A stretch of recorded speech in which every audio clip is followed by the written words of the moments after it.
Ambassador Lix of the Galactic Concord trembled as the massive human vessel emerged from hyperspace. It dwarfed the Concord's largest diplomatic cruiser by a factor of 10. The ship's hull bore scars from previous battles, each mark telling a story of survival against impossible odds. "They're hailing us," reported Navigator Trill, her antennae twitching nervously. Lix steadied himself. "Open the channel." The view screen flickered to life, revealing a human with weathered features and calm, calculating eyes. "This is Admiral Tom Richards of the Terran Alliance. We received your distress signal." Lix bowed respectfully. "Admiral, thank you for responding. I am Ambassador Lix of the Galactic Concord. We requested scientific assistance with an ecological crisis. We didn't expect military intervention." Richards smiled slightly. "Standard protocol when dealing with unknown situations, Ambassador. We've learned to be prepared." What Lix couldn't bring himself to say was that the Concord Council had specifically selected humans because they were classified as expendable Deathworlders. The Ravager plague consuming the outer systems was deemed too dangerous for valuable Concord specialists. "Of course, Admiral. We appreciate your caution." 3 days later, Lix stood beside Richards on the observation deck of the human flagship, Resilience, watching as shuttlecraft deployed to the surface of Proxima 4, the latest world threatened by the Ravager plague. "Your scientists understand the risks?" Lix asked. "The plague consumes organic matter at an alarming rate." Richards nodded. "They do, but humans have faced plagues before." The lead scientist, Dr. Anna Wells, reported in hourly. Her team moved through the devastated landscape, wearing what the humans called hazard suits.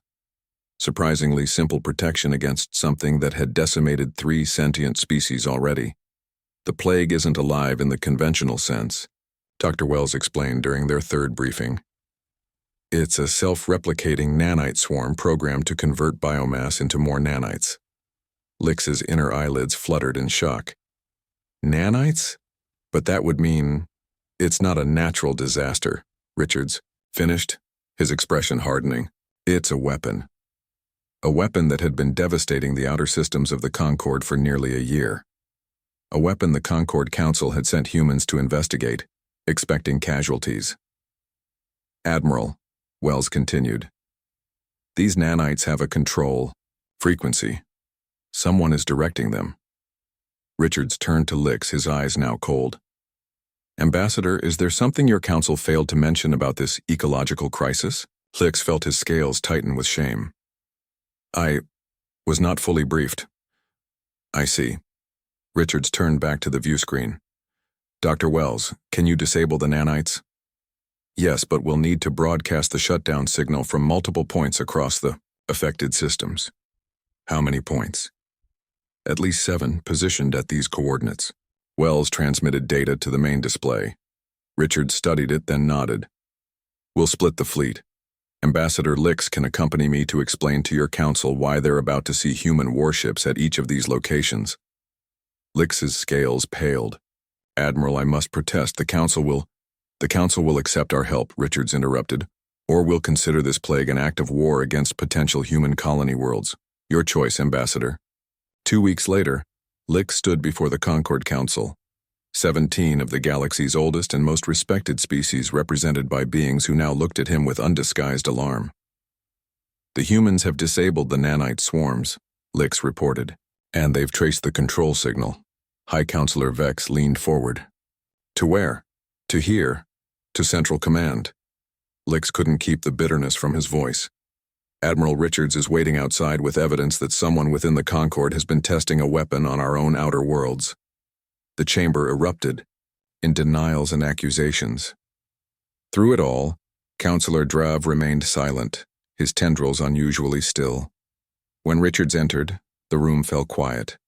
He carried himself with the confident ease of a predator who knew it had cornered its prey. "Counselors," he began, "my fleet has neutralized your nanite weapon. We've also secured the manufacturing facility on Kellis Prime, which, according to your own records, falls under Counselor Drav's jurisdiction." All eyes turned to Drav, who remained impassive. "The weapon was designed to target specific genetic markers," Richards continued.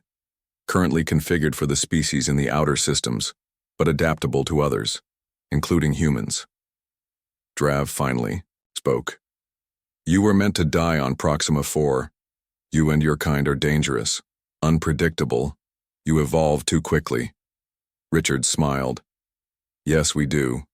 And right now we're evolving from potential allies to very real enemies. Unless what? High Counselor Vex asked. Unless the Conquered accepts human membership with full voting rights. And unless Counselor Drav faces justice for genocide. The silence was deafening. 1 month later, Lix watched as the first official human delegation entered the Conquered chamber.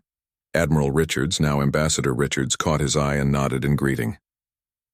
They're integrating faster than expected, observed Trill, who had remained loyal to Lix despite the scandal. They adapt, Lix replied. It's what Deathworlders do. Was it wise to give them such power? Lix considered this. The humans had not only stopped the plague but had reformed the Conquered security protocols, established new emergency response systems, and proposed technological exchanges that promised to benefit all member species. I believe so, he finally said.